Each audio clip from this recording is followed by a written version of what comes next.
হল চালুর আগে খসে পড়ছে দেওয়ালের পলেস্তরা, মরিচা ধরেছে মূল ফটকে, শয্যাসহ অন্যান্য সরঞ্জামাদিরও বেহাল দশা।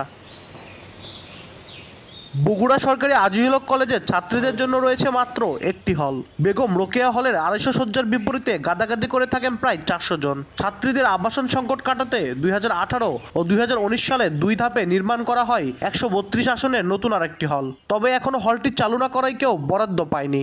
এ কারণে কলেজের আশপাশে মেসে থাকতে হচ্ছে শিক্ষার্থীদের।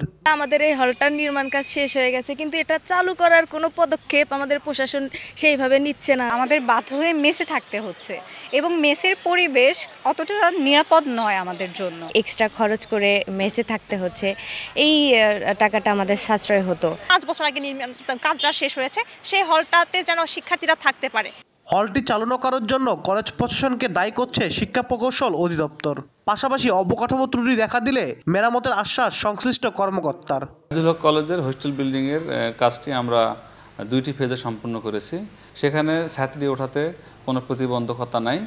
যদি কোনো সমস্যা থাকে সেখানে, তাহলে আমরা প্রতি বছর যে বরাদ্দ পাই সেখান থেকে আমরা সেটা মেরামত করে দিতে পারবো। কলেজ কর্তৃপক্ষ জানায়, বিদ্যুতের একটি সাব স্টেশন নির্মাণ করা হলেই চালুর উপযোগী করা যাবে হলটি। ছাত্রী উত্তোলন করতে পারছি না, ওখানে কয়েকটি সমস্যা আছে। একটি হলো বিদ্যুৎ সংযোগ, আরেকটি হলো গ্যাস সংযোগ। এখানে একটি পাওয়ার স্টেশন বসছে 280 মেগাওয়াটের সম্ভবত। এইটি নির্মাণ কাজ প্রায় শেষের দিকে আসছে। সামনে স্বাধীনতা দিবস উপলক্ষে হয়তোবা এই হোস্টেলটা মেয়েদের জন্য উন্মুক্ত করতে পারবো বলে আশা রাখছি। বগুড়া সরকারি আজিজুল হক কলেজের শিক্ষার্থীর সংখ্যা 30,000-এর বেশি, আর নতুন ছাত্রী হল নির্মাণে ব্যয় হয় 5 কোটি টাকা। আব্দুল আউয়াল, সময় সংবাদ, বগুড়া।